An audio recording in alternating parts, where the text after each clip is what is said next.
Alright guys, I went and got a bearing puller, gear puller, bearing puller,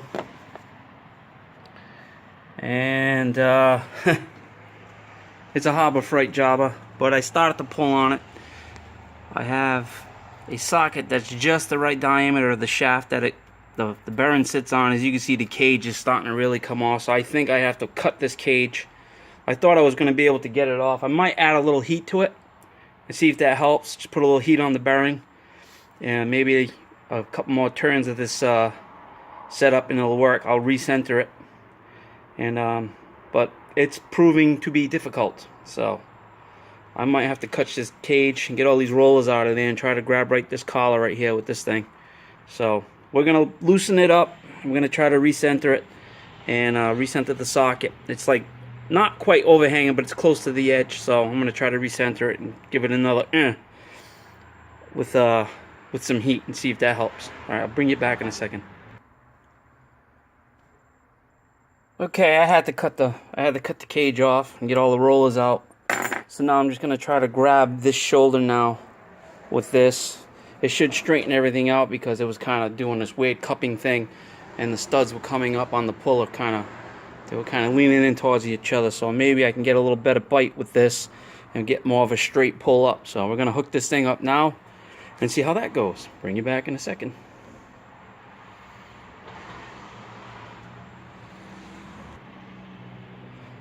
Alright, I had to lay this thing down and use a pipe wrench and back this up, put a little heat on it. I still am having a little bit of a fight with it, but you see it's separating now. I'm gonna see if we can not have so much of a shaky cam. I'm sorry about this, guys. Like I'm saying, one hand in this stuff is really hard.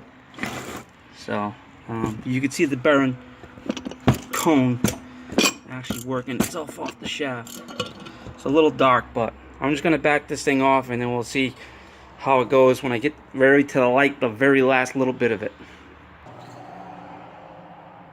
Another pair of hands would be great.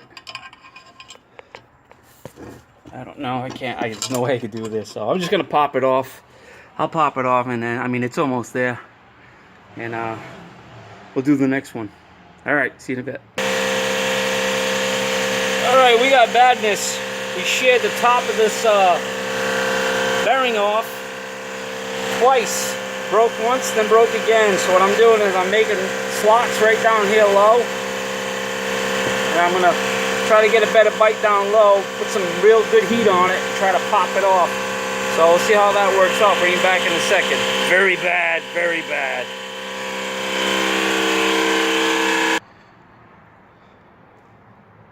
Finito. Done. That was scary, man. If I wasn't gonna get that thing off, I was gonna be screwed. So we got him off. So I'm gonna use this one as the driver for the next one to push it down. It just barely fits over this. It's a really tight fit. We're gonna use this with the plate on top. This one I'm gonna have to go over to my cousin's house and use his press to press the new bearings in. And this one I had to actually make two. I had to make a rib all the way around so I can get the damn bearing splitter on there, get a good bite. And then once that happened, I just started slowly cranking it, and it just gave it up. It didn't want to, but it did. So the unit is the case is all stripped and cleaned. Bearings are off of it. So now we're just in the process of trying to find a clutch pack, a shim kit, a new spring, S spring. I want to get the 300-pound one. Is it Tom's Diffs? Actually, on a hot rod forum, he's there. One guy wants $200 for the clutch packs. Tom's Diffs wants $85 with an assorted shim pack. So we're gonna, and his are all steel, they're not composite. So I think I'm gonna go with that. So we're looking at bearings, races, probably under $200, hopefully, to get this all nice, and If I can get it under 200, if I can get it like 150, this is win-win.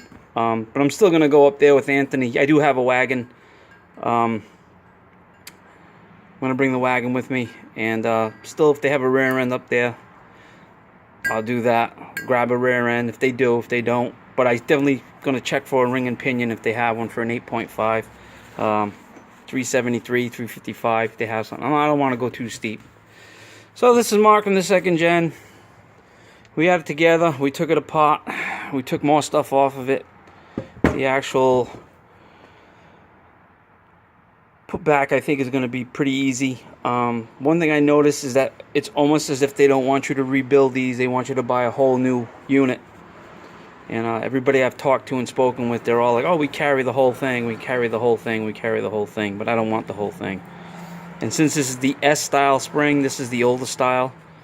And I guess they're becoming obsolete. I don't know.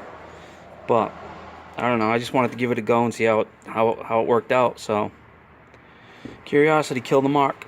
So this is Mark from the second gen. Be well, be safe. Thanks for watching, guys. Commenting, subscribing, giving me links. Pointing me in the right direction, pointing me in the wrong direction, just interacting. It's much appreciated. So be well, be safe, and hopefully we will see you guys on the next one. Peace.